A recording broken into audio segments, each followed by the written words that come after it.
Монголын үндэсний олон нийтийн телевизийн 20 дугаар 100 жил кино групп Тагнуулын ерөнхий газрын тусгай архив хамтран бүтэв.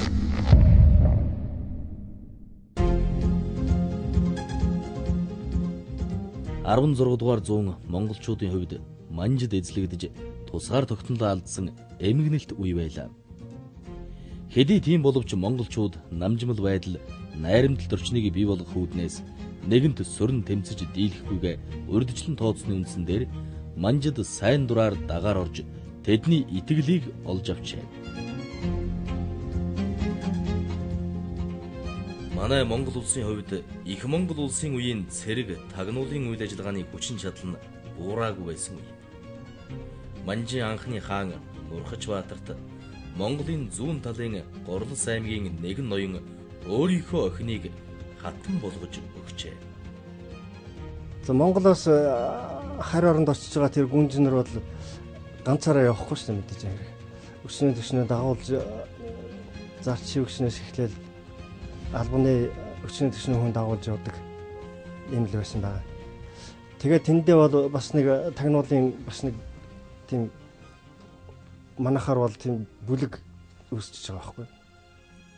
Харийн нутагт хатан болон очисон гүнж хааны хүссэн хүүг төрүүлж чадаагүй гэдэг.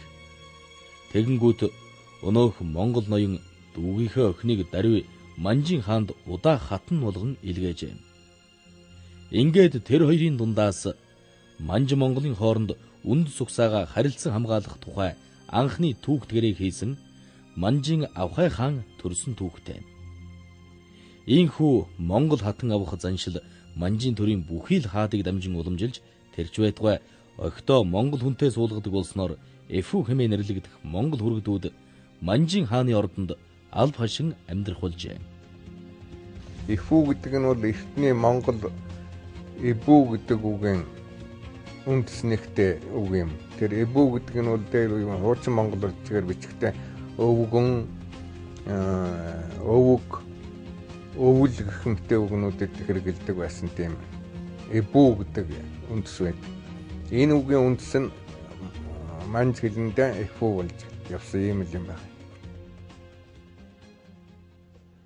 Социализмын үеийн түүх бичлэгт төдийлөн дурсдаггүй байсан ч үнэндээ хатан болж очисон монгол эмэгтэйчүүд тэдний охидтой суусан Эфүү хэмээх монгол ноёд болон тэдгэрийг дагалдаж очисон ордны мэдээлэгчдийн өргөн сүлжээгээр монгол төрийн далд бодлого Манжийн төрд 300-ыг улиран үргэлжилсээр 19-р зууны төгсгөлд тулж иржээ.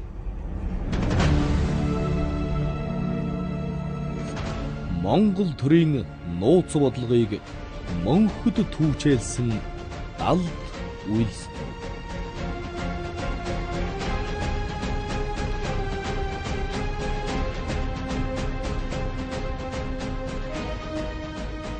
(19-р зууны төгсгөлөөс 20-р зууны 20-д оны хооронд өрнөсөн Монгол улсын тусгаар тогтнолыг эргэн сэргээх түүхэн үйл явцад Монголын тагнуулчдын гүйцэтгэсэн үүргийг энд өгүүлээ.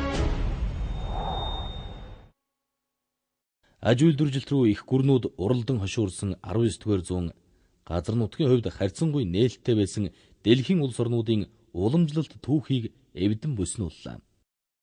За энэ үед бол дэлхийн дээр одоо шин залуу капиталист орнууд төрж улмаар бол тэд эдийн засгийнхаа хүчин чадал тохирсон байр суурийг одоо олон улсын харилцаанд эзлэхийг бол хүсэж ийсэн. За ийм учраас өрнөдийн орнууд бол нэгэнт дэлхийн ертөнцийн колони эзэмшилтэй хуваагаад дууссан байсан. За ингээд дахин хуваахын төлөө тэмцэл бол бэлдэж эхэлж ийсэн ийм үе байсан. Энэхүү тэмцэл дунд эзлэн төрөмгийлэх гэж байгаа орныхоо талаар мэдээлэл олж авах хэрэгцээ огцом өсжээ. Тийм учраас 19-р зууны аж үйлдвэржилт зөвхөн дайны үед голдуу хэрэглэж байсан мэдээлэл олж авах, ашиглах уламжлалт үйл явцыг ч бүрэн өөрчилсөн юм. 19-р зууны үед том гүрнүүд, колончлогч гүрнүүд өөрийнхөө нөлөөг дэлгэхэд газар зүйн нийгэмлэг гэдэг байгууллагыг маш хөргөнөөр ашигласан байдаг. Нийгэмлэг нэрээр өнгөлн далдалт хийсэн гадны мэдээлэл цуглуулах ажиллагаа тэр үеийн ядуу буурай орнуудад ихээр явагдах болсноос 19-р зууны төгсгөл үед Монголд Англи, Америк, Герман, Франц, Хятад, Бельги, Орос зэрэг олон орны худалдаачид, санхүүчид, хайгуулч, судлаачид, аянчин жуулчид олноор хөлхүүлсэн юм. Хаант Орос 19-р зууны 2-р хагаст одоогийн алс орнуудыг мэдлэлтэй авах ажиллагааг дуусгасан. Ингээд чин улстай хэлэх болж хоёр талын харилцаа, хэлийнхээ шугамыг ямар нэгэн байдлаар бас тогтоосон эрх зүйн гэрээ хэлцээрдэг байгуулсан л да. За энэ ажиллагааг тухайн үед удирдах байсан генерал Муравьев Оросын хаанд бичсэн нэгэн загталтаа эрхэм дээдэс илтгэх нь бид Монголын хэл дээр ирээд байна. Энд хийх ажлыг эхлүүлэхдээ монголчуудыг өөрсдөө хүсэл тавьсан байдлаар хийхгүй бол тэднийг шууд оруулах хэрэггүй гэж би бодож байна. Тийм хүсэлтийг тавиулах боломжийн талаар би ажиллах болно. Генерал Муравьевны хаанд амласан ажиллагаа амжилттай болсон уу? Эсвэл Оросууд Монголд хайгуулахыг зөвшөөрлийг чин улстай хийсэн гэрээгээр зохицуулсан уу? Ямар ч байсан хаант Оросын газар зүйн нийгэмлэгийнхэн 19-р зууны төгсгөлөөс Монголд чөлөөтэй үйл ажиллагаа явуулах болж хэд хэдэн экспедицийг дараалан илгээсэн байдаг. Нэг экспедиц чинь 70-80 хүнтэй. Тэр дотор чинь чиглэлээр судалгаа хийдэг улсууд байна. Бүгд ихэнх нь л одоо тагнуулын зорилготой гэсэн үг шүү дээ. Манайхны сайн мэдих Оросын Жанжиштавын генерал нэрт аялагч Прижевайский бай. Тэрээр Төв Азид хийсэн аялбарынхаа дараа холбогдох нууц хэлтгэлийг Оросын цэргийн Жанжиштавын бодлоод танилцуулдаг байсан. За 1886 онд Прижевайский Жанжиштавын зөвлөгөөнөөр танилцуулсан ихтгэлтэй яг л одоо Монгол хэдэн зүүн Туркестан буюу Шинжааныг дайрч эзлэх тохиромжтой мөч бүрдэжээ гэж санал оруулсан байдаг. За энэ саналын тухай дэмжлэг аваагүй л дээ. Тэгэхээр энэ аялагчдын одоо зорилго юу байсан бэ гэдгийг эндээс бас харагдаж байгаа. За Прижевайскийн нэг шав мөн Оросын Жанжиштавын офицер Кослов Монголоор судлах ажлыг 19-р зууны сүүлийн 10 жилд бас хийж гүйцэтгсэн. Ингээд 20-р зуун гарахад Оросууд бол Монголын талаар зах хэмжээний нэлээд гүнзгий судалгаатай болсон байдаг. За энэ үед бол одоо энэ их гүрнүүдийн колони болж амжаагүй байсан хятад орн бол байсан. За хятад бол өргөн удам одоо газар нутагтай за төрийнхэн засгийн эрхэнд бол Чингийн засаглал тогтцсон. За нийгмийн хөгжлийн хувьд бол төдийлөн бас одоо тухайн үед бол тэргүүний нэгнэнд явж байгаагүй хоцрогдсон ийм буурай орн байсан. За ийм учраас бол хятадыг одоо колоничлах гэсэн ийм бодлого одоо өрнөдийн орнуудынхан бол агуулж исэн. Энэ үйл явцын нөлөөгөөр хятадын аж үйлдвэрлэсэн хэсгүүдэд бослог хөдөлгөөнүүд байн гурнаж Монголтой вассалын гэрээтэй байсан Манж чин улсын төр эзэнт гүрнээ захиран удирдах чадваргүй болсон нь улам бүр тодорхой болж байлаа. За тэр Манжийн төр ер нь явцгүй боллоо мөхнө гэдгийг бол 19-р зууны сүүлээс монголчууд бол бүр мэдээд эхэлчихсэн байсан. Энэ бол одоо удаан хугацааны ажиглалт цуглуулсан мэдээлэл хийсэн дүн шинжилгээний үндсэн дээр хийсэн дүгнэлт шүү дээ.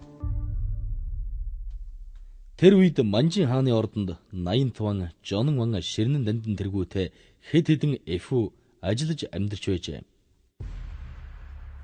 85 1600 оны үед буурын хэлэлцээрт Манжийн нэрийн өмнөөс тэргүүлэн орж Монголын хойд хэлийг Оростой байгуулж байсан эфүү цэрэнгийн удам. За Монголын түүхэнд 7 үеэрээ одоо Манжийн төрд үнэнчээр зүтгэж ирсэн хүмүүсүүд бол одоо 85-гийн угсааныхан байдаг.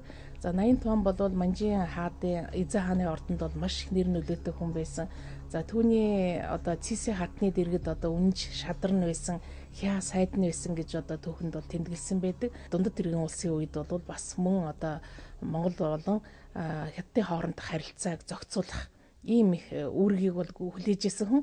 За мөн 1916 онд тэрвэр одоо Монгол улстай одноо өргөсөн Монгол улстай ирж одоо Монголд амьдрахыг хүссэн одоо бичиг загтал явуулсан нь бол байдаг. За гэвч одоо тэр бол их нутагтаа бол эргэж ирээгүй юм байна. Харин Жонон ван Ширнэн дамдан бол богд хаант Монгол улсын үед тагнуулын ажил зүтгэж явсан язгуурын тайж. Би 19-төөс эхлэн Манж амбан сайдын яамна алб 3 жил хааж Чин улсын эцсийн үед хаалган хотноо Монгол төвдийн албыг 40 шахам жил төлөөж байсан. Миний бие бага наснаас Монгол үндэсний нэгдэхийг бодол хэлж ирсэн. Одоо 60 гарсан насандаа ч энэ бодлоо орхиогүй юм. Стратегийн тагнуул, тактикийн тагнуул гэсэн үндсэн хоёр хэсгээс үүддэг юм. Одоо энийг бол дэлхийн Монголын зүсд ерөөсөн дэлхийн тагнуулын юу гэж үзэж болох юм. Тэгэхээр ямар ч улс стратегийн тагнуул явуулж байдаг. Стратегийн тагнуул гэдэг нь бол тухайн улсын төрийн бодлого, стратеги үйл ажиллагаатай холбоотой ийм хугацаа байхгүй да. Тэгэхээр төрийн бодлого ямар байна? Тагнуул нь яг л тийм байдаг. Тийм ажиллагаа явуулж идэг гэсэн үг юм.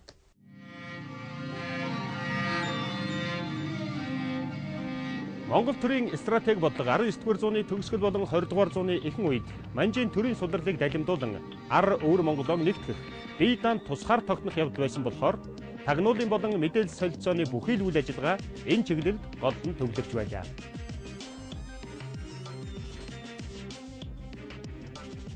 Тиймдээ Манжин хааны ордонд өндөр алба хашиж байсан 80 туван Жонон мөн Ширнэн Дамдан нарын удаа дараа илгээж байсан тагнуулын мэдээний тусламжтайгаар 1900 онд буюу Манжижин улсын төр мөхөхөөс 10 гаруй жилийн өмнө богд хаан тэргүүтэй Монгол ноёд Манжийн төрийн мөхлийн зайлшгүйг таамаглаж цаашид хэрхэх шийдвэр гаргахаар тандан турших ажиллагааг хөрш зэрэгэлдээ болон харилцагч бусад орнуудаа идэвхжүүлсэн байна.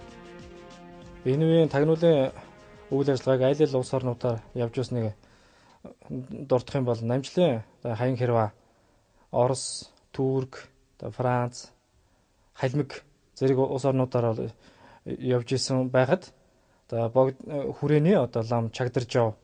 Тэмүүн одоо ялгаахгүй Орос, Польш, Итали, Франц за энэ тэг зэрэг орнуудаар одоо явж исэн. За мөн одоо үүнтэй адил одоо цаг хугацаанд нэрд дүүгч одоо манжич одоо буян чуулган одоо 10 өвөр монголчуудыг одоо нэгтгэн одоо хамгаалж авах одоо энэ ажлаараа хаант Орос улсын одоо байр суурийг одоо тандан мэдхээр хаант Оросд одоо удаа дараа за мөн одоо Япон хэмээх одоо хочтой одоо ажван данзан бол мөн Япон Хятадаар бол явж исэн байх шатэ. Дээрхтээ одоо адил чиг үүрэгтэйгээр одоо чин балам даш тэндэв одоо Хятадын нутгаар явж исэн. За мөн одоо цагаан аймаг хочтой одоо лам данзан ил тарвахтай болон одоо Шинжааны нутгуудаар явж исэн байдаг. Энэ олон газруудад тагнуулчдаа илгээж тэднээс цаг алдалгүй мэдээлэл цуглуулж зохих шийдвэрийг төрийн бодлогод цаг алдалгүй тусгаж чадаж байсан нь түүхэн эгзэгтэй тэр үеийн хамгийн чухал тогтолцоо байсан юм. Сонирхолтой нь энэ үед Монголд өөрийн гэсэн харилцаа холбооны хэрэгсэл гэж огт байгаагүй гэдэг. Шведийн Ларсен гүнгийн 1903 оны дуртатгалаас 1903 онд Швед Оросын инженерүүд ирээд Монголоор дайрч Хятад Оросыг холбосон цахилгаан телеграфийн шугам барьыг гэхэд монголчууд хэрэггүй гэсэн. Яагаад хэрэггүй гэхээр ер нь юмд яарах хэрэггүй. Ер нь мэдээг хурдан дамжуулж яах юм бэ гэсэн. Гэтэл ямар ч харилцаа холбоо байхгүй байсан монголчууд хоорондоо мэдээллийг ямар хурдан дамжуулдаг юм бэ гэдгийг хараад би үнэхээр их гайхаж байлаа. Үнэхээр ч Ларсен гүнгийн гайхан бичснээр Монголд мэдээлэл дамжуулах өөрийн гэсэн бусдад үл мэдэгдэх өвөр мөц сувгууд бат бих оршсоор байжээ. Эдгээрээс онцгой анхаарал татдаг нэг арга нь хаа сайгүй хэрэг хэсж явдаг бадарчингууд байсан байна. Тэр ламнаар тусгай даалгавар аваад улс орныхон дотор явж ард түмнийхээ байдал, санал сэтгэл, шашны одоо үйл ажиллагаа хэрхэн явж байгаа ард түмний маань амьдрал ямар вэ? Мөн Монгол оронд амьдарч байдаг гадаадын хүмүүсүүд энэ орон нутгаар яаж явж юу хийж байна гэсэн ийм л зүйлийг мэдэж цуглуулах үүрэгтэй лам бадарчинг тусгайлан бэлтгэж явуулж исэн байгаамаа. Одоо энэ богдын хүрээнээс зүүн хойшоогоо энэ шадвлан хавьд энэ лам бадарчинг зориуд бэлтгэж байсан ийм баримтууд түүхэнд үлдсэн байдаг. Богдын одоо дэргэд одоо лавн лам гэж байсан байгаа юм. Тэр хүн энэ лам бадарчингуудаас ирсэн мэдээллүүдийг цуглуулж аваад өөрийнхөө одоо дүгнэлтийг хийгээд тэр дүгнэлтийн дагуугаар богдод танилцуулж богд тэрнийхэн дагуу зөх шийдвэр гаргаж үйл ажиллагаа явуулж байсан байдаг юм аа. Манжийн төр төвшөнд ажиллаж исэн. Тэгээд Бээжинд одоо манай ноёд төвшөндөөс эхлээд өчнө хүн бас байран суурин сууж ажиллаж исэн. Тэгэл ингэхээр хятадын талаар мэдээлэл авах бол бүрэн болцоод өөр монголчууд байна. За өөр монголчууд одоо жишээлбэл өөр Монголын том улс төрийн зүтгэлтнүүд одоо богд хамт Монгол улс байгуулагдангүйтэл өчнө хүмүүс ирж Монголын төр зүтгэсэн шүү дээ. Эдгээр чинь зүгээр Монголыг мэдэхгүй байж байгаа л гинт нэг өдөр ингэж ороод ирсэн хэрэг биш. Угаасаа л харилцаа холбоотой байсан.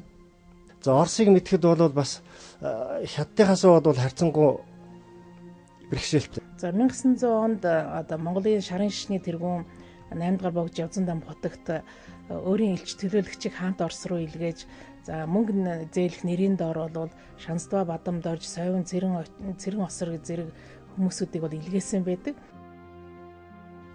Оросын архивын материалуудаас үзэхэд монголчууд манжаас салах гэж байгаа холын бодлоо юу юугүй эхний уулзалтаараа дэлгэчихсэнгүй. Харин оросуудын өөрсөд нь хэрхэн хандахыг тагнах үүднээс манжийн төр тавьсан их хэмжээний өр ширнээс салахад зориулж зээл хүссэн сонирхол татах баримт болон үлджээ. За ингээд эдгээр төлөөлөгчд бол хаант Оросоо очиод одоо Оросын нэр нөлөө бүхий хүмүүсүүдтэй харилцаа холбоо тогтоож за улмаар бол одоо Оросын экстэц нарт бол монголчуудын хүсэл зоригийг бол илэрхийлсэн ба. За энэ үед Шансдва Бадамдорж бол Санкт-Петербургт очихдоо бол Уктомский гэдэг одоо Эзэн хааны ордны шадар сайдтай холбоо тогтоож за түүнийгээр дамжуулан одоо монголчууд одоо мөнгө зээлүүлж манжийн төрөөс явуулж байгаа бодлого за ер нь монголчууд бол олон монголчуудын аж амьдрал одоо маш хүнд байна. Бурхан шашин номын зардал сүйтгэл их байна. Хятадын худалдаачдад төлөх үр үлэмж их байна. Ийм нөхцөлд бол мөнгө зээлүүлж гэсэн нэрийн доор бол эдгээр төлөөлөгчд бол очисон байгаа. За тэгэхэд бол одоо Оросын Эзэн хааны одоо ордны сайд Уктомский гэдэг ноён бол хүлээж авч за улмаар энэ хүн бол монголчуудын хүсэл эрмэлзлийг одоо Эзэн хаандаа айлтгаж танилцуулсан байдаг. Энэ Уктомский гэдэг ноён бол одоо ээжийнхаа талаар Бат хааны угсааны одоо Монгол цустай ийм ноён байсан юм байна. За хожим ч гэсэн одоо Монголын элч төлөөлөгч нар хаант Оросод очиж тусламж ирэх хэрэгээр очих үед бол энэ хүнтэй бас уулзаж энэ хүнээс бас зөвлөгөө авч ирсэн ийм баримтууд бол байдаг. Шансдва Бадамдоржийн хаант Оросд хийсэн анхны ажиллал Москва 1900 он. За ингээд Шансдва Бадамдорж бол бүгдийн хүсэлтийг илэрхийлж мөнгө зээлэх асуудлыг тавихад Оросын одоо сангийн яамны сайд бол зээлийг олох нь зүйтэй ингээд Оросын банкны одоо Сибирийн салбараас мөнгө олгохоор бол зогсон байдаг.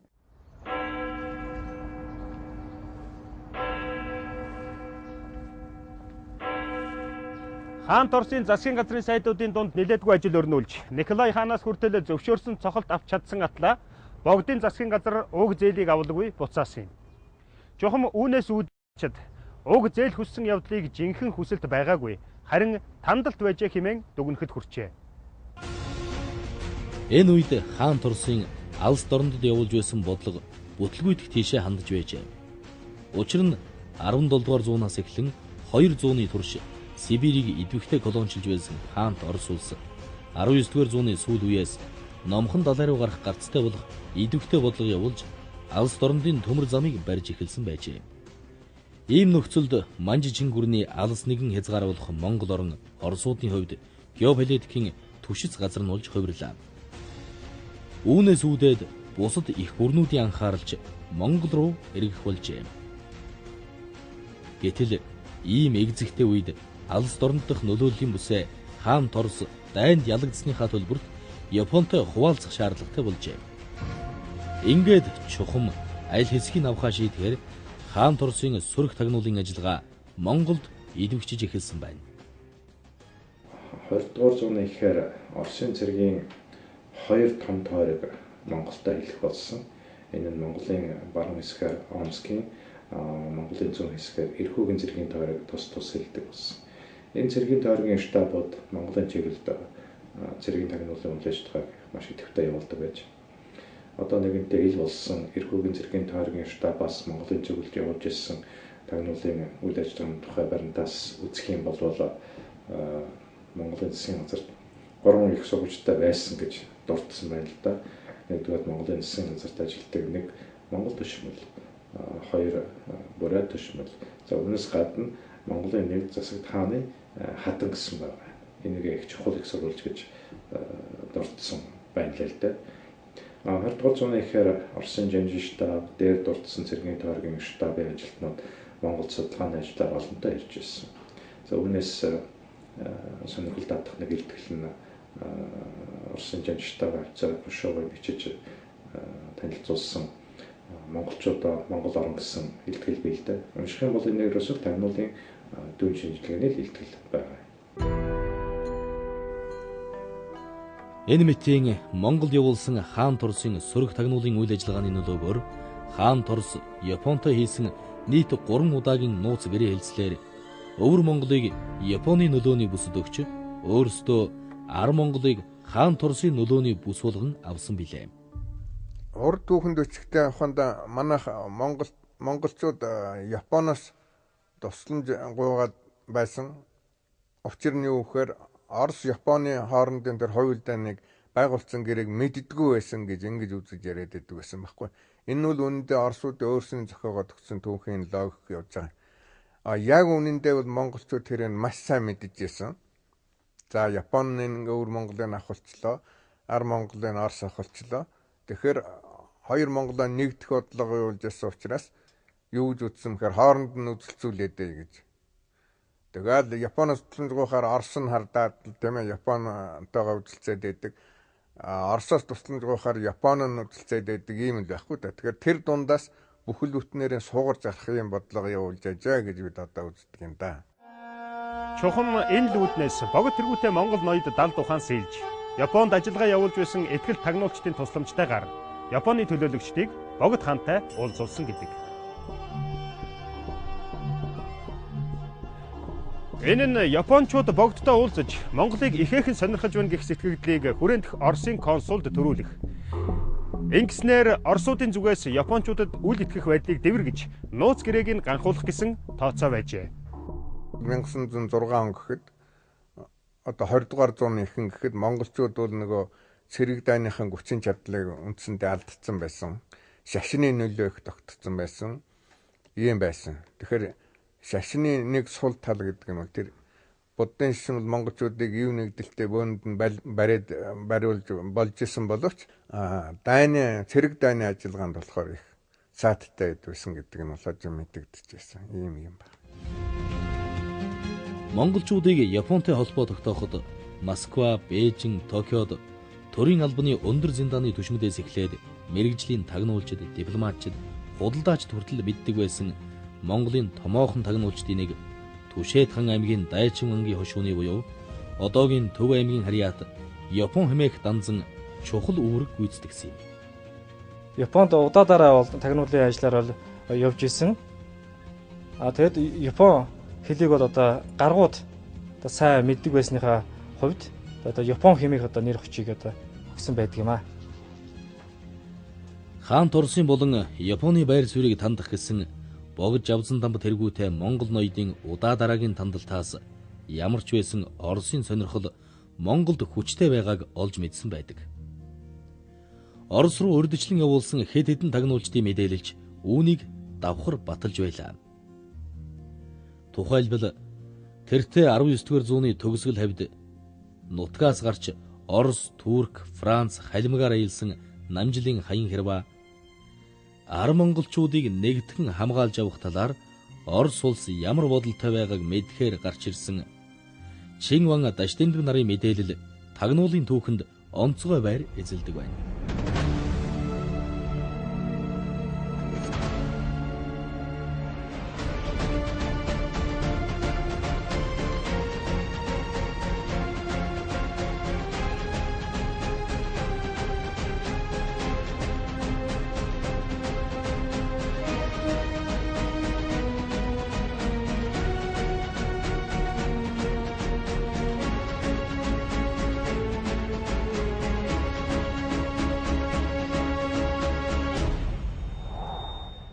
Ялангуяа Хаян Хэрвагийн хожим 1934 онд хэрэгт баривчлагдсан өгсөн мэдүүлгээс богд хаант Монгол улсын үеийн тагнуулын ерөнхий ажиллагаа хэрхэн зохион байгуулагдаж байсныг дүрслэн тогтоож болохоор байгаа юм. Дотоодыг хамгаалах газрын даргасан Хаян Хэрвагийн хилс хэрэгт баримтлагдан өгсөн мэдүүлгээс 1934 оны 5 дугаар сарын 24. Олон өргөгдсөний 2 дугаар оноос эхлэн Эзэн хаан Жавзан дам хотогт Шанздва бадамдарж Чинванлам Даштиндэв нар сүм хийдийн дотор тагнуулын байгуулалт хийж Даамбан Магсар бэс харчуудын дотор тагнуулын ажил зохион байгуулж байсан. Тэгээд богдын дэргэд шадар байсан Баатар захирагч тагнуулын ажилд товчлогчийн чанартай оролцож гадаадаас ирсэн мэдээ зүйлийг Жавзан дамбад нэвтрүүлэн өгдөг байсан. Бас Жавзан дамб зэрэг дээд удирдагчийн гадаадд гарах ба дотоодын бүхий л бичиг хэргийг Баатар захирагч ерөнхийлөн эрхэлж байсан. Тэрнээс өөр хүн ажилд оролцдог байсан уу? Үгүй. Зөвхөн Баатар захирагч л бүх мэдээг өөрийн гараар бичиж Жавзан дамбад өгдөг журамтай байсан юм.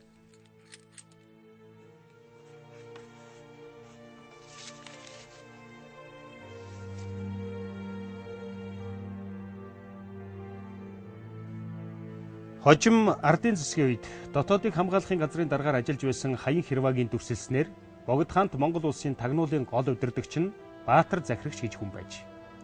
Энэ хүний сургийг судлаачид олон жил хайсны эцэст 1938 онд нээсэн энэ хавцыг олсон юм. Та хаана ямар ажил эрхэлж байснаа товчхон танилцуул. Би төрийн хархун. Ламын халхавчаар 1899-өөс 1924 оныг дуустал Богд хааны дэргэд 25 жил ажилласан. Би богдын сангаас хөрөнгө зарах эрэхтэй ойрын шадар нь байсан.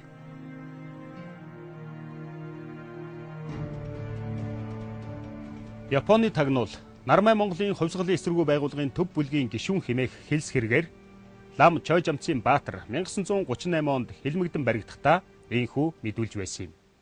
Энэ мэдүүлэг Хаян Хэрвагийн Баатар захирагчийн тухай дүрслэн мэдүүлсэнтэй таарч байгаагаас судлаачид Богд хаант Монгол улсын үеийн тагнуулын удирдагч Баатар захирагч гэдэг нь 1938 онд хэлсээр хэлмэгдсэн Лам Чойжамцын Баатар мөн хэмээн тогтоосон байна.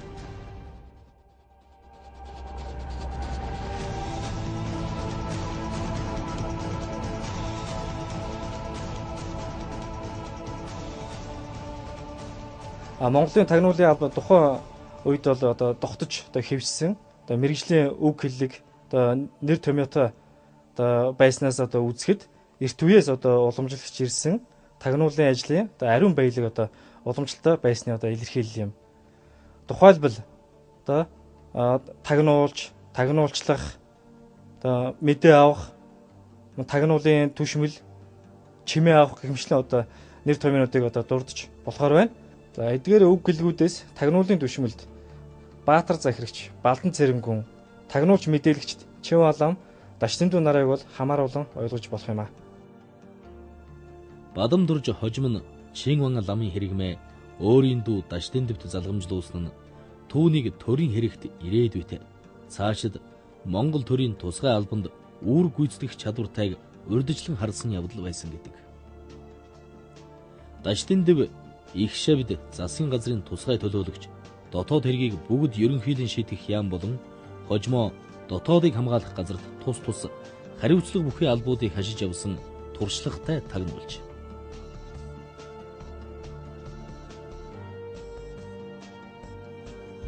Богд хааны дэргэдэх ийм туршлагатай тагнуулчдын зохион байгуулалтын мэдээллийн тусламжтайгаар Монголын ноёд ихс дээдэс цаашид хийх бүхий л үйлдэлүүдээ цэгнэн тооцоолж байжээ.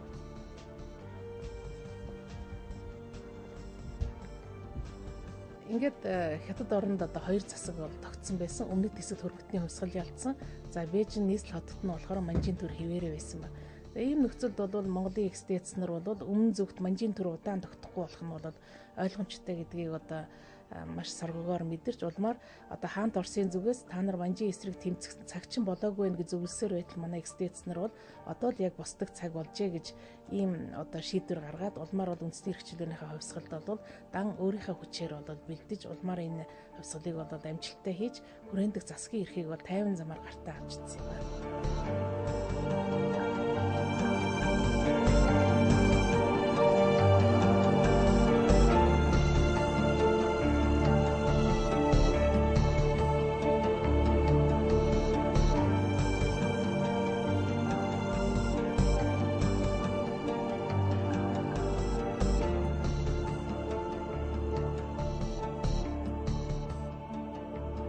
Монгол тусгаар тогтнолын хувьсгал өрнөд ингээ хэрэгтэй зэрэг тэнд байсан гятууд ч одоо гятууд тэр ноёдыг Монгол ноёдыг бас эргүүлж ашиглахыг бодно то.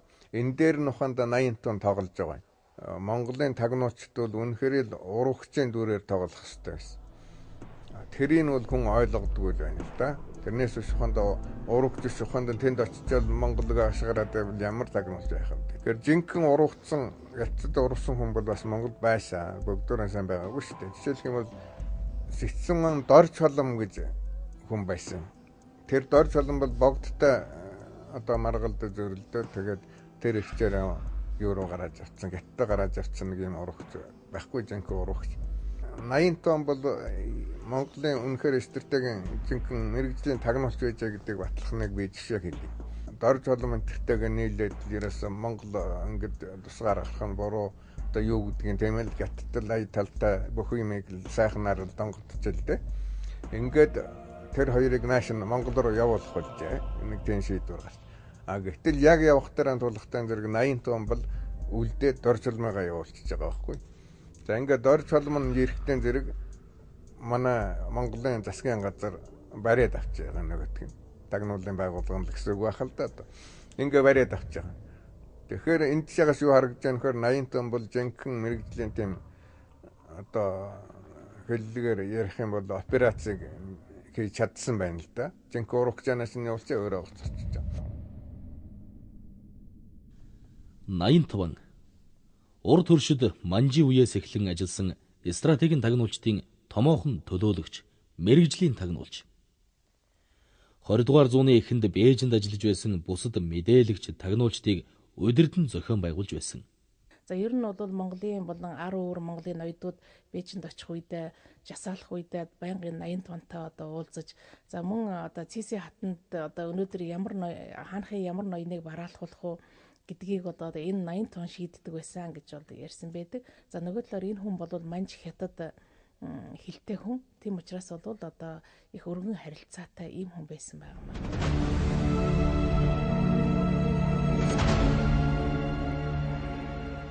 1904 онд Төвдийн Далай лам Монголд ирэхэд түүнийг дагалдах систем дотор гятдын 3 тагнуулж явж байгаа гэсэн юм мэдээ манай богдын хүрэл хүлээж авсан байдаг юм л да. Тэгэхээр ийм тоо мэдээллийг бол зүгээр гудамжинд явж байгаа юм энэ тэнд байгаа тийм тагнуулчвал дамжуулж чаддаггүй, олж чаддаггүй. Яг тэр шийдвэр гаргах төвшөнд байгаа хүн л олж чадсан шүү дээ. Тэгэхээр энийг ингээд хаагаад ахаар хэн байх вэ гэхдээ зэрэгэл 80 тонн даруудаг байхгүй. Тэр ордонд нэлээд нөлөөтэй байжсэн. Мөн энэ үед буюу 1912 онд 8 дугаар богдыг хаан дөргөмжлөх ёслолын үеэр богд болон хамт дорж ван зэрэг ноёдыг устгахаар галт бөмбөг шидэхтэй гавшгай хэдэн хятад туршуул хайлаараас гарлаа гэсэн мэдээг хэлийн чандаас богдын тагнуулчид ирүүлсэн байдаг. Судлаачид ийм нарийн тоо мэдээллийг шийдвэр гаргах төвшөнд байршуулсан тагнуулчид олж чадна хэмээн дүгнжээ. Тэгэхээр түүнийг 85 Жон Маннаар дамжуулснаас гарцаагүй юм.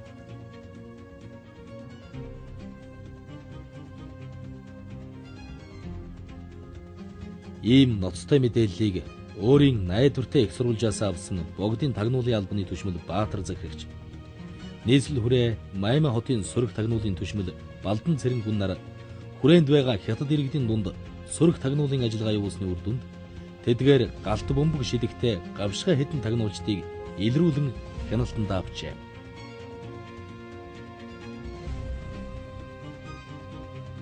Тэднийг хэсэг хянан таньсны дараа галт бөмбөг буюу тесрэх бодисыг асан харуулхад яг бэлэн болсон тэр үед нь Шадивлангийн хийдийн тусгай бэлтгэлтэй тагнуулын сургуулийн хүүхдүүдийн тусламжтайгаар дайчлан баривчилсан байдгийг. Дашрамд дурдахад миний яг одоо зогсож байгаа энэ газарт Шадивлангийн хийдийн тагнуулын сургууль байрлаж байсан бөгөөд тэнд манж, хятад, орос, англи хэл, гадаад орны ёс заншил, бие хамгаалах урлаг зэргийг зааж байжээ. Түүхийн эгзэгтэй цаг мөчийг алдалгүй ашиглаж тусгаар тогтнолоо зарлан тунхаглаж чадсан богд хаант Монгол улс төрийн бодлогоо боловсруулах шаардлагатай мэдээллийг олох зорилгоор тагнуул, сөрөг тагнуулын ажлыг илүү нарийн зохион байгуулалтад оруулж үүргийг гадаад яам, дотоод яам, цэргийн яам, зүүн, өмнө, баруун хязгаарын сайдуудад хүлээлгсэн байна. Үүн дээр Богд хааны хувийн тагнуул, шашны хэрэг эрхлэх Эрдэнэ Шанзудмын яамны тагнуул буюу шашинтны сөрөг тагнуул нэмэгдэж байжээ. За Богд хаанд Монгол улс байгуулагдсан үеүүдэд одоо гадаад дотоодын нөхцөл байдал маш хүнд байлаа. Дотоодод гэсэн эсрэг сөрөг тагнуулууд их байлаа. Ийм нөхцөлд гадаадд явсан элч төлөөлөгч болон гэрээ хэлцээр байгуулахаар явсан хүмүүс мөн одоо гадаад цугаа дотоод цугаа тагнуулуудынхаа цуглуулсан мэдээллийг бусдад алдахгүйгээр одоо нууцлан авч харилцаж байх тийм шаардлага маш ихээр бий болсон байсан. Ингээд Богд хааны дэргэд тагнуулын мэдээлэл дүн шинжилгээний ажил эрхэлсэн тусгай нэгжийг ажилуулах болсноор цугларсан мэдээллийг кодлох, шифрлэх зэрэг мэрэгжлийн тагнуулын нарийн аргуудыг боловсруулж эхэлсэн байна. Ингээд мэдээлэл нууцлахын үднээс тухайн үед маш олон шифр цэгүүдийг бий болгосон. Шифр цэгүүд нь гадаадтайгаа харьцах, дотоодтойгоо харьцах гэдэг өөр цэгүүдтэй. Өөр цэгүүдтэйгээ харьцах болгонд тус тустай ялгаатай кодын ном гэж зүйлийг хэрэгжилж байсан. Кодын ном нь бол гэж юу вэ гэхээр зэрэг 130-аас 150 орчим хуудастай 7000-аас 9000 орчим тухайн чиглэлийнхаа хэрэглэгддэг төлхөө үгнүүдийг цуглуулж тавьсан. Үг болгонд дөрвөн хоромтой тоо харгалзуулсан ийм номнууд байсан. Энэ номнуудыг бүх шифр цэгүүдийнхаа тоогоор хувилаад цэгүүд болгонд ижлэх нэг тараасан.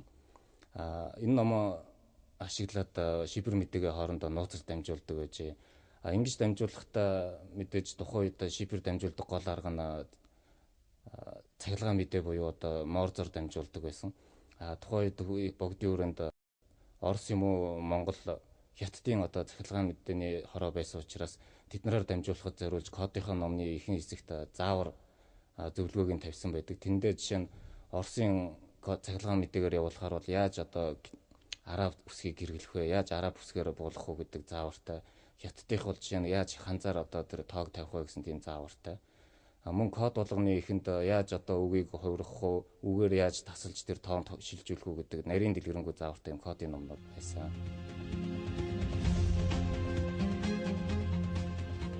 Мөн түгээмэл хэрэглэгддэг үгүүдийг хос хосоор навч үг нэг бүр дээр дөрвөн оронтой тоог харгалзуулж тавих аргыг хэрэглэж байсан байна.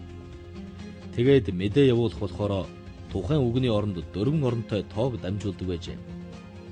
Үүнийг тагнуулын шинжлэх ухаанд кодлох арга хэмээдэг бөгөөд харин өндөр нууцлалтай мэдээллийг 5 орноор нууцлж явуулах шифрлэх аргыг ч мөн хэрэглэж байжээ.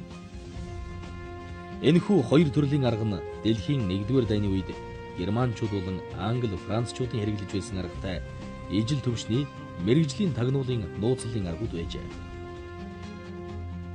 1911 оны үндэсний эрх чөлөөний хувьсгалын дараа юуны өмнө Монголд байгаа гадаадын мэдээлэгчдийн сүлжээг устгах нь шинэхэн байгуулагдсан сөрөг тагнуулын гол үүрэг байжээ. За хятадд сууж Монголын талаар судалгаа хийж исэн Америкийн судлаач Рокхеллийн судалгаагаар бол тэр үеийн Монголын хүн амын тоо бол 700 мянга гэсэн гэж тэмдэглэсэн байдаг. Тэгэхээр тэр дотор чинь 110 мянган хятад байсан гэдэг. Тэгэхээр одоо хятадуудын тэр тагнуулын мэдээлэл цуглуулах тэгэл одоо юу ч хийж болохоор тийм нөхцөл бүрдсэн байсан нь ойлгомжтой. 1911 оны 12 дугаар сард нийслэл хүрээ Майма хотын иргэдийн хэргийг хамааран шийтгэх түшмэл хэмээх хятад иргэдэд хяналт тавих сөрөг тагнуулын нэгжийг цөөн тооны зэрэгтэйгээр байгуулсан байж. Үүнийг 3 сарын дараа 1913 оны 2 дугаар сарын 17-нд хэлтэс болгон өргөтгсөн байна. Мөн хятадууд олноороо бөгнөрсөн Хяак зэрэг газарт ч хятад иргэдийн асуудал эрхэлсэн түшмэлийн байгууллагуудыг байгуулжээ. Эдгээр нь зөвхөн цагаач хятадууд хятадын тагнуулчдтай тэмцээ зогсохгүй, гадаад улсын тагнуулд элсэн байж болзошгүй Монгол иргэдийг ч хянан тагнаж байлаа. Нийслэл хүрээ Майма хотын иргэдийн хэргийг захиран шийтгэгч түшмэл увсан сэрэнгээс гадаад яамд явуулсан бичгээс 1912 оны 3 дугаар сарын 5 Шавийн харьяат хард оржсон хэмээх түмэн баяр урд Бээжинд очиод хэдэн жил болсон нь энэ жил 2 дугаар сарын 10 хэдэнд гэлзгээ хэргэж босч ирсэнд учрыг асууваас Орос, Япон хэл бичиг сураад Хяактыг дайрчиргүй хэмээн хэлж явснаа 3 дугаар сарын 12-нд гэнэт үгүй болоод шинийн 4-ний орой Майма хотын газар Юуван жун тунгийн яамны тэмдэгт бичгтэй нэгэн хятад иргэнийг дагуулan ирээд байна. Энэ хүний ирэх явах тогтворгүйн дээр энэ мэт гадаад хүнтэй сэлгүүцэн явах нь учир сэжигтэй байна.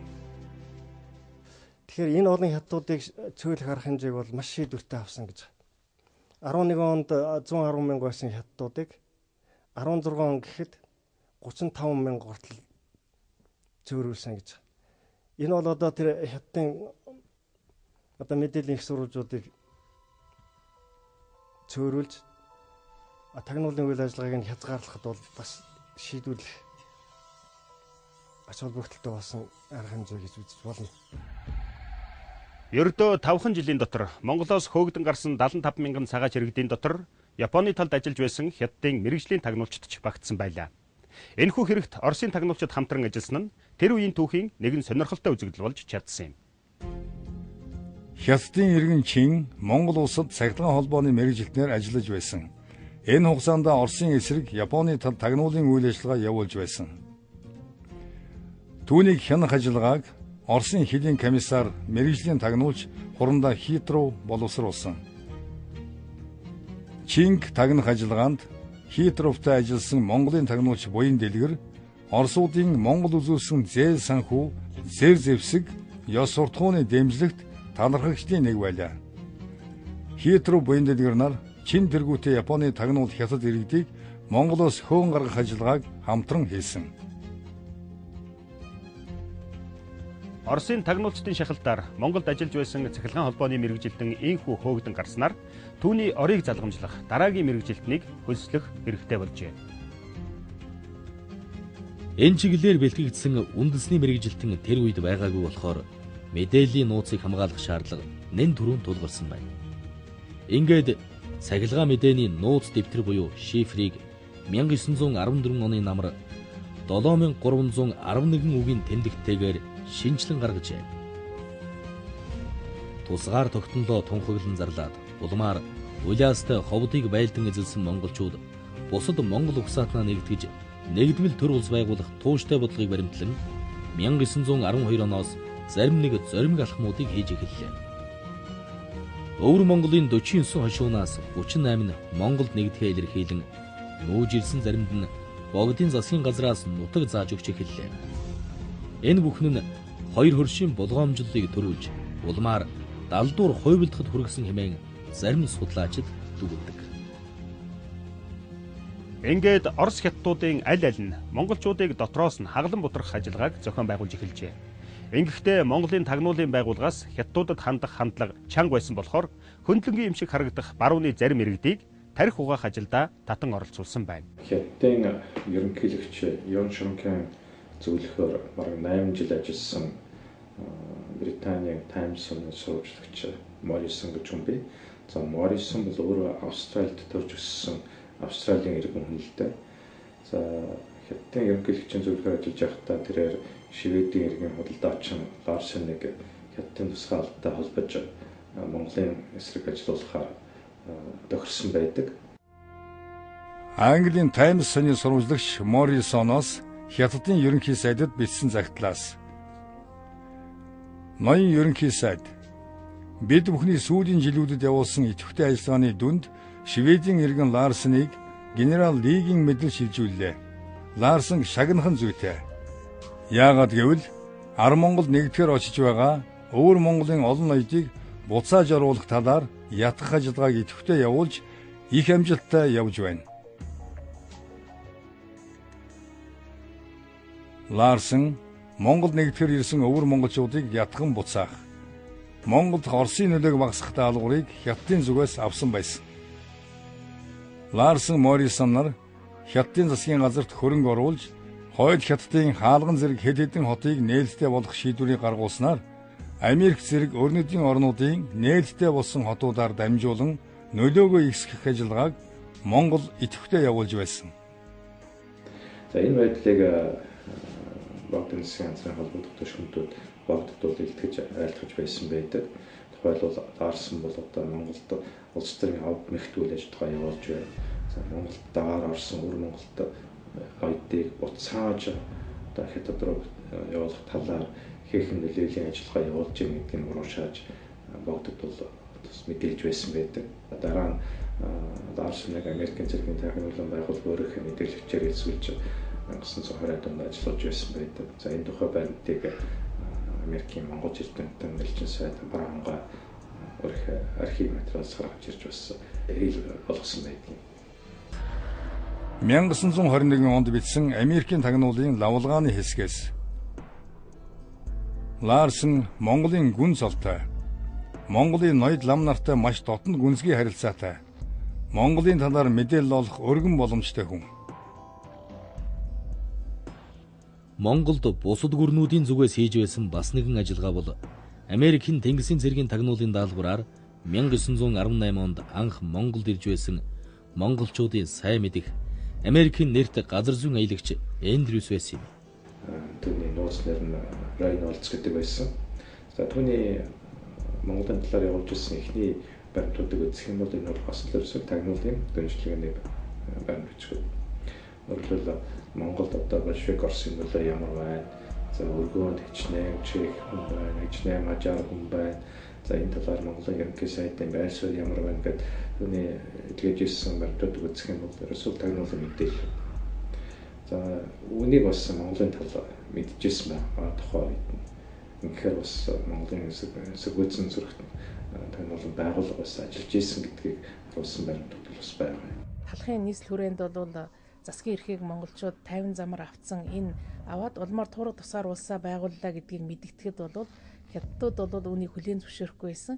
За ер нь бол Монголын хувьсгал бол Оросуудын хатгалгаар хийсэн жирийн нэгэн ордны эргэлт байсан хэмээн тэд нар бол үздэг юм аа. Харин хаант Орос Хятадтай харилцаагаа муутгачихын тулд Монголыг зөвхөн автоном тэрхтээ Хятадын эзэн эрхийн дор байлгах бодлого барьж байлаа. Үүний хариуд монголчууд тусалж дэмжихээ амлаж байсан амлалт дээр нь дөрөөлөн ямар ч хамаагүй үнээр Оросуудыг хэлэлцээрийн ширээнд суулгахыг зорж байлаа. За Хятад байсан манай тагнуулын их сурвалжаас Хятадууд 1912 онд гадаадаас их хэмжээний зээл авах нэ гэсэн ийм мэдээлэл орж ирсэн юм байна л да. За тэрийг манайхан хүлээж аваад богдын дэргэд ажиллаж исэн Балдан цэрэн төвшмөл Богд хаан Чинган хандар нар танилцуулсан байна. За ийм мэдээлэл ирлээ. Энийг одоо ашиглая. Оросууд хэлцээ хийх цаг нь болоогүй гэдгээд байгаа учраас энийг Хятадууд их хэмжээний зээл аваад зэвсэглээд хүрээнд талдах гэж гэсэн мэдээлэл болгож өөрийнхөө сүлжээгээр одоо Оросд ямар нэгэн байдлаар хүргэсэн байна. Тэгээд энийг Оросууд хүлээж авангуут за ерөөсөө хүрээ рүү Хятадууд талдах нь. Тийм учраас монголчуудаа хэлцээ хийх явдлаа яарвчлая гэж шийдсэн гэсэн ийм судалгаагаар гарсан байдаг юм л. Хаант Оросууд бол Монголд нэгэнт одоо монголчууд улс төрийнхаа эрхийг гартаа авсан ийм нөхцөлд бол энэ улстай найрамдлын гэрээ байгуулж улмаар бол монголчуудаас хаант Орос руу хандсан энэ одоо тусдын үдсэн энэ явдлыг нь ашиглаж өөрсдийнхээ одоо нэр нөлөөг өөрийнхөө нөлөөг одоо Монголд нэвтрүүлэх гэсэн ийм таатай нөхцөл бүрдлээ гэж үзээд улмаар бол одоо хоёр улсын хооронд найрамдлын гэрээ байгуулахын зүйтэй гэсэн ийм саналыг бол тавьсан байна. За ингээд 12 оны намар одоо хоёр улсын хооронд найрамдлын гэрээ байгуулах ийм үйл ажиллагаа бол явагдсан. За ингээд Орос Монголын хооронд ийм найрамдлын гэрээ байгуулагдсныг одоо Хятадын засгийн газар мэдмэц одоо Хятад орон даяар одоо маш их шууган одоо дэгдсэн. Дундад иргэн улс бол өөрийнхөө гадаад явдлын яамныг сайдыг хүртэл одоо ажлаас нь огцруулсан байгаа.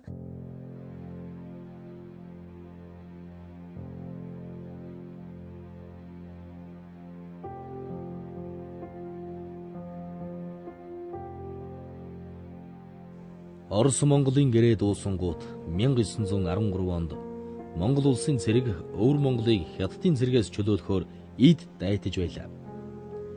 Гэтэл Орос Хятад хоёр монголчуудыг нэгдэж хүчирхэгжихээс болгоомжлон Монголын автономд хамрах нутаг нь зөвхөн ар Монгол болохын хамт Монгол дахь Хятадын эзэн эрхийг хүлээн зөвшөөрсөн тунхагийг ар хударгаар гаргасан юм.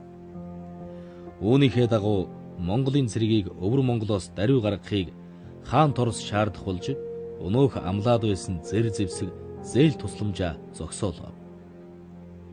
Энэ хуйвилдаан шахалт шаардлага Монгол улсын төр засаг зүтгэж явсан Өвөр Монголын олон эх орончдыг ихээхэн хүнд байдалд оруулсан билээ.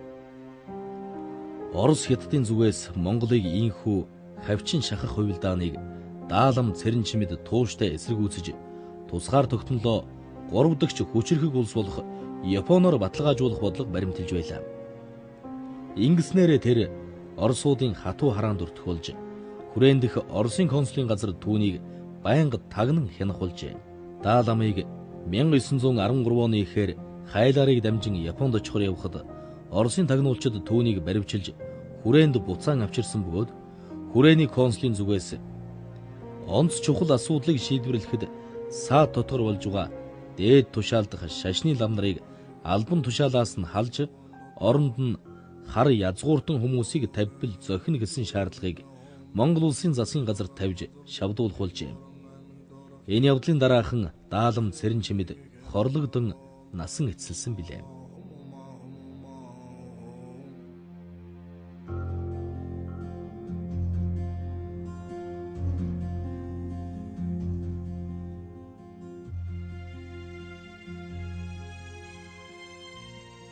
Энэ үеийн Монгол орны нөхцөл байдлыг Америкийн нэг судлаач алах түшний хоорондох Монгол хэмээн нэрлээд Монгол өөрөө туурах тусгаар байх гэд ирмэлзээд байдаг. Хятад дөш болон шахаад Орос дээрээс нь алхаар лантуудад байна хэмээн дэвсэлсэн байдгийг. Алах төш болсон хоёр их гүрэн нэгдэн хүчирхэгжээд байсан Монголын эх орончдыг дотроос нь хаглан бутаргах, манлайлагчдын судалж өөртөө татах, шахаж хавчих, эрдэм ухаанаараа шалгарсан тууштай нэгний далдуур алж устгах ёс бус аргыг уралдан хэрэгэлсээр байлаа. За энэ үед бол Монголын төрийн басны анхаарлыг татах үйлс болсон хэдийн үйл явдал байгаа.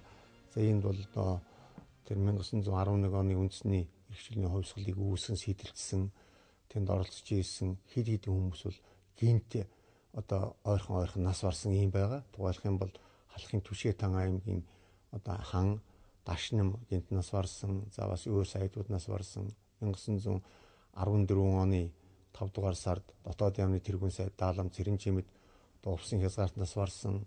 За гадаад яамны сайд хандад орж 15 оны цагаан сарын шинийн 6-нд богдын зоогноос уцаж яваад хүнд хорлогдсон байгаа.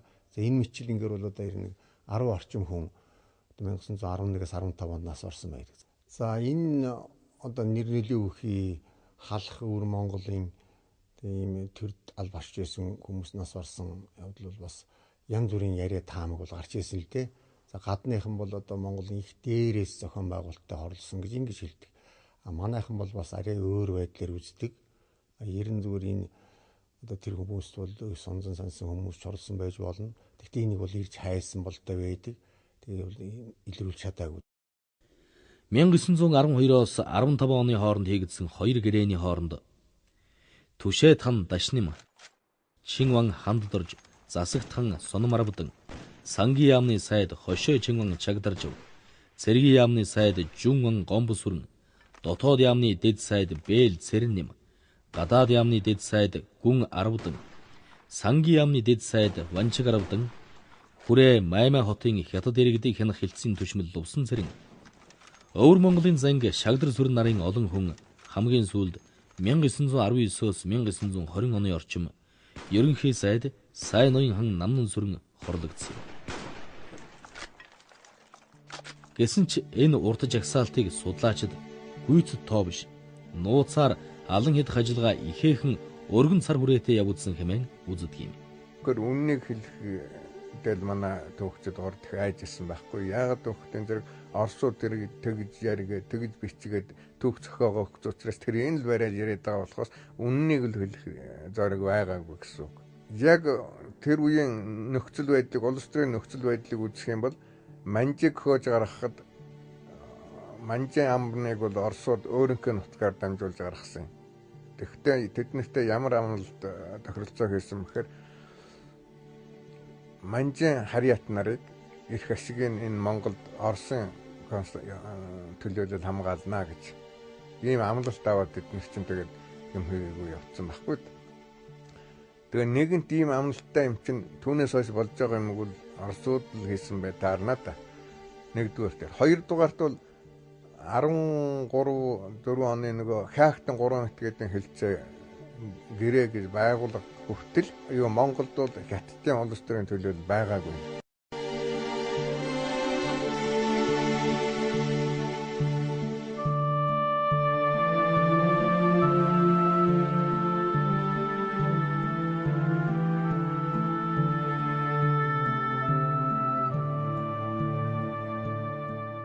1911 оны үндэсний эрх чөлөөний хувьсгалаас хойш өдгөө хэдийгээр 100 жил өнгөрсөн ч гэсэн бид энэ хувьсгалын үнэн түүхийг бичихэд одоо гадаад байгаа архивын материалуудыг үзэх бол шаардлага маш их байдаг.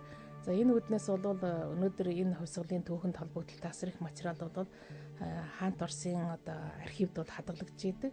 За гэвч хэдийгээр энэ баримтуудын одоо нууцлалын хугацаа дууссан ч гэсэн бид нар зарим тохиолдолд бол энэ баримтууд бол маш их хуучирсан одоо хэрэглээнд гаргах болцоогүй гэдэг нэрийн доор бол бидэрт үзүүлдэггүй. За энэ нь бол мэдээж бас цаана одоо Монголын улс төрийн амьдралтай холбоотой ямар нэгэн нууц зүйл байдаг болов уу гэсэн ийм эргэлзээ бас бидэнд бол төрүүлж идэг. За гэхдээ ямар ч байсан Оросын архивд хадгалж байгаа баримтуудаас үзэхэд бол Оросын маш их олон салбарт Оросын тагнуулд оршуулууд манай Монголд болж байгаа бүхий л зүйлийг бол хойш нь мэдээлдэг байсан бол маш тодорхой байдаг. 3 оны хооронд учир битүүлгээр шил дараалан өнгөрөх Монголын удирдагчдыг ихэнх хүмүүс хоёр хөршийн аль алинтай холбон үзэж байв. Ерөөс байнга арга хударгаар үгсэн хувилдах тэдний дундуур 3 дахь хөрш оруулж ирэхээс нааш байдал тогтворчихгүй гэсэн бодлого Монгол төрийн хатуу шугам байлаа. Богдхаант Монгол улсын засгийн газраас тэр үед Японд ажиллаж байсан Япон данзан тэргүүтэй тагнуулчдын тусламжтайгаар хэрэг дээрээ Монгол улс Японтой дипломат харилцаа тогтоож чадсан. Хүрээнд суух Японы төлөөлөгч Хуранда Мацуи, Бээжин дэх Японы элчин сайдын яам болон Хягт дахь цэргийн аташегийн газартай Монголын асуудлаар байнга цахилгаан холбоо солилцуулжээ. Улмаар 1913 онд Японы тагнуулч Камикичи Адате, Өмнөд Манжуурын төмөр замын компанийн ажилтан Кадама хэмээх нууц нэрээр иж Монголын эрх баригчдтай уулзаж байжээ. Японы төлөөлөгч Кодама Монголын ноёдтой хийсэн уулзалт нийслэл хүрээ 1913 он. Япончууд өвөр Монголыг булаан эзэх зорилгогүй. Тэнд зөвхөн Японы эдийн засгийн бүс тогтоож, Оросын төмөр замаас гадна Японы мэдлийн төмөр замын сүлжээ байгуулах зорилготой. Энэ нь ч Монголд нэн тус нэмэртэй гэж санана. Тэрнээс гадна хятадууд халах Монголд довтлвол Японоос Монголыг хамгаалахад бэлэн. Ер нь Оросууд хэзээч Монголын удаан хугацааны түнш болж чадахгүй. Тэд ямагт цагаан арьсны их гүрний дээрэнгүү үсээр хялаан харсаар байх болно. Кадамагийн энэхүү ажиллагааг Оросын консул Миллер байнга хянан цагдаж Монголын удирдагчдад хийсэн энэхүү нууц мэдгэдлийг өөрийн тагнуулч Буряд Бадамжаваар дамжуулан олж авч засгийн газартаа мэдгдсэн байна. Бадамжав Монголын засгийн газарт ажиллаж байсан Оросын тагнуулч. Богдхаанаас Петербург дэх Японы элчин сайдад явуулсан захидлыг Оросын талд өгч Монгол Японы хооронд тогтоохсон харилцааг талсан зогсооход Оросын талд идэвхийлэн зүтгэсэн. Ийхүү Монгол үндэстний эрх чөлөөний хөдөлгөөнийг хаан Торс хятад улсууд тал талаас нь хавчин шахсаар Монгол улсыг 1915 онд Хягтын 3 этгээдийн гэрээнд тулган оруулж халахын 4 аймаг ховдын хязгаарыг гадаад Монгол нэртэйгээр хятад улсын бүрэлдэхүүнд автономт хэрэгтэйгээр оруулж өвөр Монголыг албан ёсоор хятадын дотоод муж болголоо. Монголчуудын нэгдмэл улс байгуулж тусгаар тогтнох гэсэн оролдлого алхам тутамд ийхүү хязгаарлагдж байгаа нь хүмүүсийн сэтгэл зүйд хурцаар нөлөөлж урам тэрслэх оролдлого энд тэндгүй өрнөх болжээ. 3 улсын гэрээний дараа буюу 1916-аас 1917 онд Монголын тагнуулын алба Баруун Монголын Баяд дөрвдийн зарим ноёдууд Бээл нацаг дөржин удирдлагын дор нууцаар хувилдаж баруун хязгаарыг Монгол улсаас салгаж Шинжаан мужид нийлүүлэх гэсэн салан тусгаарлагчдын хэргийг шалган тогтоож зорилго үйлдэлийн Монголын тагнуулчид таслан зогсоож байжээ. Удалгүй 20 дугаар зууны 16-17 дугаар онд өмнөд хойд хоёр хөршид улс төрийн сонин содон үйл явдлууд өрнөх боллоо. Хятадд 1916 онд Юан Шикай нас орсны дараа засгийн эрхийн төлөөх ширүүн тэмцэл явагдаж байхад Оросд мөн 2 засаг тогтож үндсэндээ Европын төв хэсэгт большевикууд гарчихсан алс дорнодод цагаантнууд өөрийнхөө ноёрхлыг алдахгүй байхын төлөө тэмцэл өрнүүлсэн үе байлаа. Оросд 20 дугаар зууны ихэр өрнөж байсан улс төрийн бүхий л үйл явдлын тухай мэдээлэл Хаян Хэрва тэргүүтээ Монголын тагнуулчдаар дамжин Монголд ирдэг байлаа. Хаян Хэрва нарын мэдээлснээр Оросд большевикууд ялах нь ойлгомжтой байлаа. Түүгээрч барахгүй хувьсгалыг удирдагч Ленин эзэн хааныг цаазлахгүй гэснээсээ болж Сталины талын хит хувьсгалчдтайгаа зөрөлдөх болсныг ч Богд хаан мэдэж байжээ. Оросд большевик хувьсгал ялсны дараа улаан Оросууд бол дэлхийн хувьсгал гэдэг ийм дэлхийн хувьсгалыг хийн, дэлхийн хувьсгалыг удирдах гэсэн нэг тийм зорилго гэдэг юм уу юу гэдгийг төсөөлжээ. Тэгэхээр большевикууд бол ямар зам сонгосон гэхээр дэлхийн том 3 шашин байна. Дэлхийн энэ том 3 шашин бол дэлхийн олон түмнийг хуваагаад өөртөө татцсан байна. Тэгэхээр эднэрийн сэтгэл зүй аргыг судлах хэрэгтэй. Тэрнийг ашиглах хэрэгтэй гэдэг ийм одоо номдол гэдэг юм уу ийм зорилго төсөөлж ингэ судалж байсан байдаг. За тэгэхээр тухайн үед Оросд сууж байсан Хаян Хэрвага тэр Оросын тагнуулын албадын буддын шашныг судлах тэр ажиллагаанд нь орчихжээ. Тэгээд Хаян Хэрвагийн нөлөөгөөр тэнд Оросын одоо буддын шашныг судлах 2 байгууллага байгуулагдсан байна. Сүүлд Оросын судлаачид хэлэхдээ Хаян Хэрва бол Монголын тагнуулч бөгөөд одоо Монголын юу гэдэг Азийн агууг ахан дүүс гэсэн нууц байгууллагын тэргүүлэгч нь байжээ гэсэн юм юу гаргасан байна. Оросд октябрийн хувьсгал гарах урдж нөхцөл бүрдэж алс нутгуудад эмх замбраагүй болж байсан үед зөвхөн урд хойд хөршихгүй өнөөх 3 дахь хөрштэй болох бодлогынхоо үүднээс гадаад хэргийн сайд цэрэндэрж Япон данзанг мөн л Японд цэрэг улс төрийн тагнуул хийлгэхээр томилон явуулж байжээ. Энэ үеэс данзан цэрэндэрж хоёр ойртон танилцж цэрэндэрж ардын засгийн ерөнхий сайд болсныхоо дараач данзанд удаа дараа нэн хариуцлагатай үүрэг өгч хэлийн чандад ажиллаж байсан гэдэг. Октябрийн хувьсгалын нөлөөгөөр нийслэл хүрээнд байсан Оросууд мөн хөрөнгөтний дуум, хувьсгалт дуум хэмээх уг 2 бүлэгт хуваагджээ. Москва болон хүрээнд Оросуудын дунд иймэрхүү зүйл өрнөж байхад урд хөрш Хятадд цэргийн эрхтнүүд нь удаа дараалан иргэний дайнд дэгдэж Үмэн самуун дунд оршиж байлаа. Цэргийн эрхтнүүдийн дундаас Чили болон Аньфу бүлгийнхэн давмгайлан тэмцэлдэж улмаар Чили бүлгийнхэн нь засгийн эрхийг авчээ. Ингээд 1919 онд Сүүшүжаны цэргүүд хүрээнд орж ирэх нь тэр. Тагнуулд бол нөлөөллийн арга хэмжээ гэж байдаг л да. Энэ бол бусдыг өөрийнхөө нөлөөд авахын тулд ил боломжтой бүхэл арга суугуудыг ашигладаг юм явуулга. Үүнийг зүгээр гаднаас нарах юм бол тагнуулд оршуулгын арга хэрэгсэл гэж хэн ч хэлэхгүй. Гэтэ гол нь өөрийнхөө төлөөлөгчөөр тухайн улсад дамжуулаад бусад орны бас албан тушаалтан нөлөөгөх хүмүүсийг одоо аялдуулан дагалдуулах тэр чигтээ одоо аргагүй ихэнд оруулдаг юм л аргачлал арга гэхүү тамаарай. Чиний Монголын хойчийг сайжруулах төслийг боловсруулад байж байтал Хятадд нөгөө Аньфу бүлгийнхэн нь засгийн эрхийг авч хүрээнд Чин-игийн оронд Сүүшүжан орж ирэн Монголын автономийг устгах ажиллагааг хэрэгжүүлжээ. Манай түүхэнд нэг бичлэг бичээстэй байдаг л да. 1919 онд Хятадын хар цэрэг Монголыг булан ажиллаж тэгээ Монголын автоном засгийн газрыг хүчээр татан болгож за Монгол зэрэг зэвсгээ сайн дураар хураалгасан гэсэн. Тэр Монголын зэрэг зэвсэгтэйгээ байсаар байтал яагаад Хятадын зэргийг орж ирэхэд эсэргүүцэд үзүүлдэг гэдэг асуудал зүйсээр болон тавигдах хэрэгтэй. Гэхдээ тухайн үед Монголын засгийн газар одоо нөхцөл байдлаас шалтгаалаад Хятадын засгийн газар хоёр ч удаа өсөлттэй гэж Хятадын зэргийг бол оруулж ирээч гэж өсөлт тавиад Хятадын зэрэг бол орж ирсэн байдаг. Нэгэнтээ засгийн газар нь өсөд оруулж ирж байгаа юм чинь Монголын зэрэг бол хөдлөх аргагүй байсан биз. Энэ юу гэхээр Монголд ажиллаж байсан олон 100 одоо хятад иргэдийн дотор тэр хятадын тусгай албад доршуулууд их олонтой өнөр хүчтэй ажиллаж байсны одоо жишээ баримтлал энэ юм л да. 1919 оны сүүлчээр Монголыг хятадын иргэшээлд бүрэн оруулсан явдлыг Даазунтун дуулган баяр хүргэхээр олон лам ноёд Бээжинг зорихулжээ. Тэдний дунд Богд хаан хятадын дотоод гадаад байдал, Монголын талаарх цаашдын бодлогыг мэдэх тусгай даалгаврыг өгч Даштиндвиг их дагны нэрийн өмнөөс томилон явуулсан байдаг.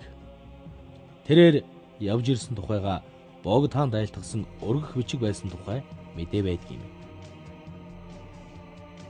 1920 оны намрын Сэсэн хаан аймгийн нутгаар хэлбэр харуулаар хэсэг цагаантны зэрэг нэвтэрч ирсэн байна. За тэд нар бол тэндээ байд орж ирэнгүүтээ юу гэж одоо яриа тараасан бэ гэхээр бид нар бол Монголд байж байгаа нийслэлхүүрэнд байгаа хятад зэргийг хөөж гарганаа. Богдыг одоо хаанд өргөмжлөн Монгол улсыг сэргээн тунхаглана гэсэн одоо ийм яриа бол тархсан байна.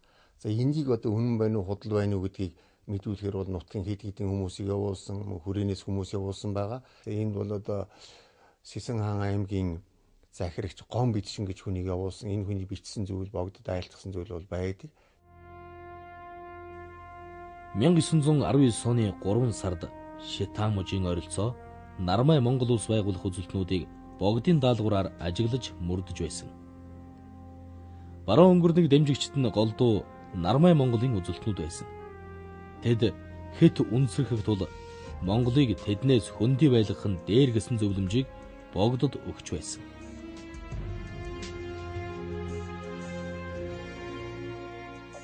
Зүүн талаар нэвтэрч ирсэн цагаантны генерал Борон өнгөрнийг захирсан Азийн зэрлэг дивиз гэдэг бол дуурайлаг гаргасан. Бид нар бол одоо Монголд байгаа хятадуудыг хөөн Богдын хаан ширээнд нь зална гэдгийг ярьсны дараагаар Богд бол одоо бушуухан орж ир хятадуудыг хөө гэж ийм зүйл өөрт нь их илчээр явуулсан. Барууныг ирж байгаа сургаар хүрээнд хятадын цэргийн тагнуулын үйл ажиллагаа эрс ширүүслээ. Үнцгэг үзэлтнүүдээс 20 гаруй хүнийг хомрголон баривчилж, гамингийн шоронд эрүүдэн шүүж, улмаар Богд хааныг гэрийн хорионд орууллаа.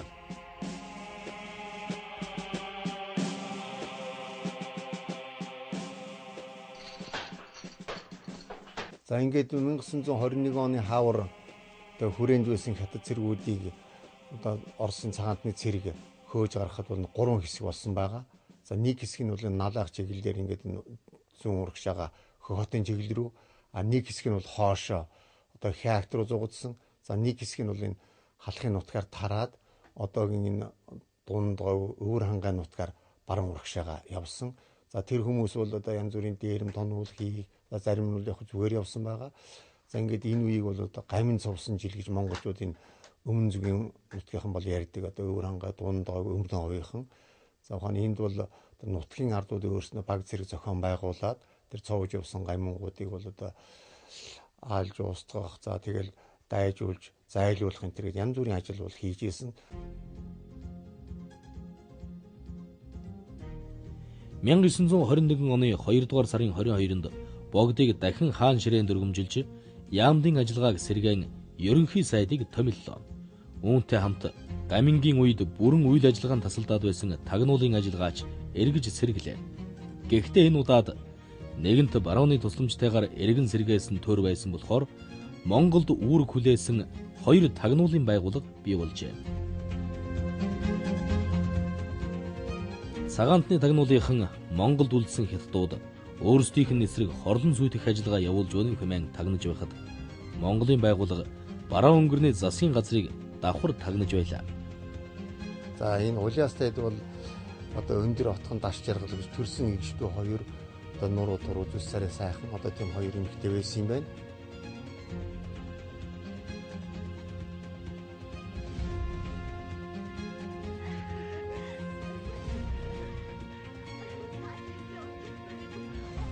Ванданов бол одоо өндөр отгонтой бас нэгэн тийм одоо хайр сэтгэлийн холбоотой болсон гэж тэрүүгээр нь тэрний байдлыг ашиглаж тэр цагаантны цэрэг одоо яах гэж энэ хаашаа хөдлөх гэж байна уу, одоо байлдааны бэлтгэл запас хэрэглэл хэр байна уу гэдгийг бол тэр өндөр отхон даш жаргал ялангуяа өндөр отхон бол гол үүрэг үүсгэсэн. Энэ тухай нутгийн ардын яриа байгаа. За партизануудын дурдгал бүр бичээд үлдээсэн юм байж байгаа. 1911 оноос хойш Монгол орны эдийн засаг харьцангуй зах зээлийн харилцаанд хөгжиж, нийгэм эдийн засгийн хөгжилд зарим өөдрөг хандлагууд илэрч байсан юм. Үүнийг дагаад Монголын нийгэмд ч бас шинэ хүчнийхний эрен үе өсөн өндийж байлаа. За 20 дугаар зуунд монголчуудын сэргэн мандахын анхны гараа болсон энэ 1911 оны үндэсний хувьсгалыг болоод одоо Монголын экстец нар за өөрөөр хэлбэл томоохон хотог товлгаадууд мөн Чингисийн Алтан уургийн ноёдууд хийсэн ийм хувьсгал байсан юм а. За харин 1921 оны хувьсгалыг одоо үүсгэн санаачлан байгуулагч нар нь бол 1911 оны хувьсгалын одоо ялалтын үр дүнд тухайн үеийн Монголын нийгмийн хөгжлөөр бэлтгэгдэн гарч ирсэн жижиг өмчтнүүд төрийн одоо албан хаагч нар түшээд нарын хийсэн хувьсгал байсан юм а. Мөн л хоёр их гүрэнд үүсэж байгаа улс төрийн үед явагдсан тусгал орж ирсэн. Өөрөөр хэлбэл хоёр их гүрний хооронд бага буурай улсын хувь тавилан гэдэг бол хэдийгээр өөрөө хичнээн чармайж өөрийнхөө явахыг хүссэн ч гэсэн яа харахгүй геополитикийн бодлогын золиос болдог.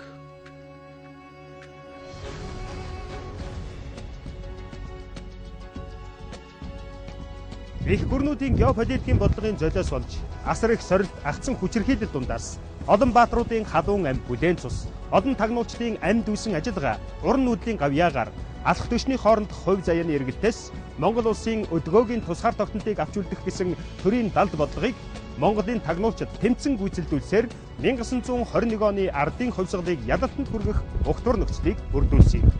300 жилийн дардлаас гарч тусгаар тогтнох гэсэн төрийн тэр амаргүй бодлогыг бодит үйл хэрэг болгоход нэр нь үл мэдэгдэгч гавьяан мөнх олон их орончид тагнуул химээх далд фронтод дайчлагдан зүтгэсний зугсаас дурдсан нь энэ байлаа.